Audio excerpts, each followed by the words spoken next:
Welcome to the tutorial for saving a file in Microsoft Word, making sure that you have it as a .doc or a .docx, and also how to change it to other file extensions you might need for other classes. So let's begin.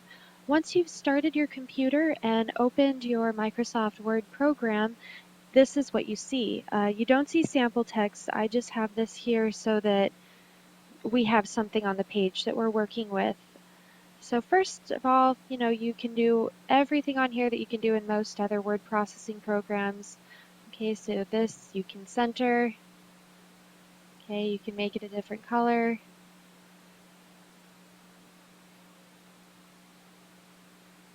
like that. You can also highlight it. So this is great for when you're doing homework and things.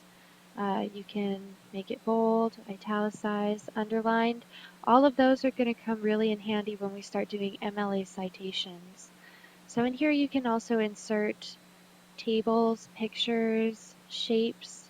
So if you wanted to do diagrams, you can have some arrows here, charts.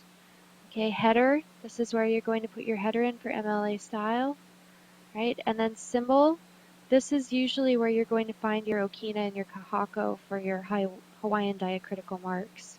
So let's go ahead and launch right into how to save. You're going to come up here to your little office button, click it, and then instead of just going save, we're going to go to save as. Okay, when you click on save as, it's going to bring you to a dialog box. And in this dialog box is where we'll be able to, number one, name our text, and number two, save it as whatever file we would like.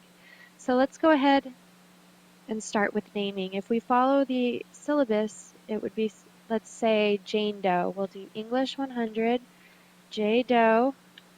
Let's say this is essay 2, and Jane just finished revising it, so it's draft 2 as well.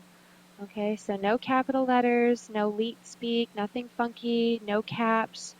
There are no brackets. The brackets in the syllabus are just there to show you the form of the formula, and then right in the syllabus, right beneath that, is a sample that looks a lot like this.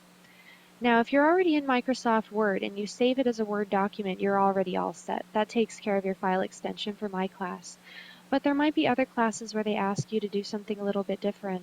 So if you wanted to make it into a PDF, you can choose PDF. However, that means no one will ever be able to make changes to that document. It'll lock and become read-only. So only use this one if you're not planning on having anybody else be able to make changes to your document.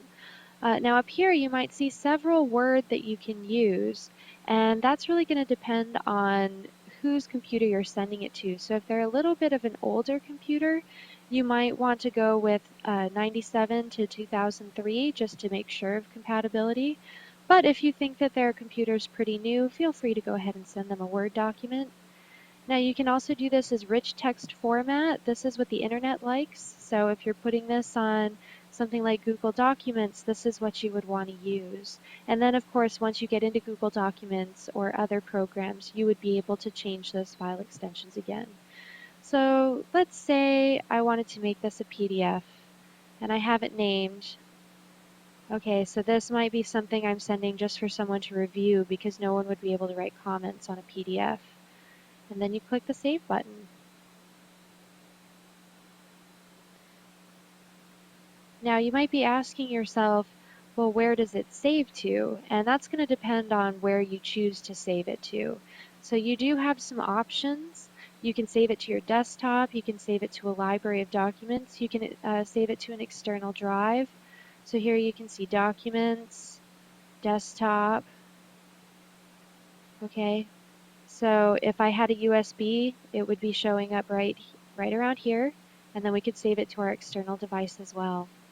Okay, and that concludes the tutorial for how to save a document in Microsoft and change its file extension.